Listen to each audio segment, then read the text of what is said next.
bagay na kagaya nito, hindi ka talaga pwedeng gumamit. Bakit, Tama. bakit ka nga gagamit? Hindi ka naman ano nito. Naniniwala. Hindi ka naniniwala.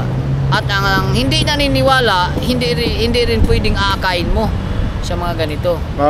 Di mo pipilitin. Oo, kasi nga magdiskaroon lang kayo ng diskusyon na ano, bakit mo ako pipilitin, hindi man ako naniniwala sa ganyan, o di ba? Kung ano yung ikaw pa yung magiging mapasama Oo. doon, mapasama ka pa.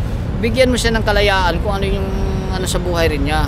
Irespeto mo ang karapatan niya para hindi kayo magkaroon ng diskusyon.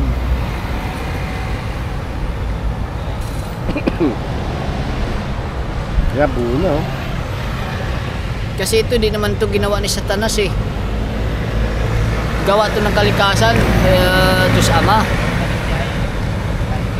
Kaya lang naman talagang mayroong naging napunta sa mga masama dahil pag ang iba hindi nila makontrol ang sarili, nagagamit na sa hindi maganda, tuloy-tuloy na yun.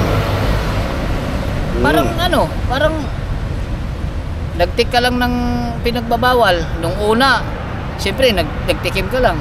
Mga ano ka lang, ano kaya to? Ganun. Napasama ka lang sa barkada. Uy tol, ano to? Tikman mo ito kahit bisis. Sige na, pag-isa ano nga. Sige nga, ikaw rin dahil first time. Oo nga no, parang mayroong kakaiba.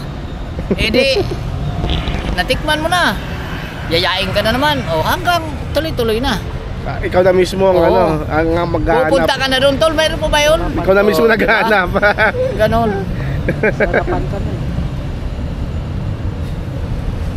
Maraming bagay na sa mundo ang mga dapat natin iwasan o kasi marami talaga.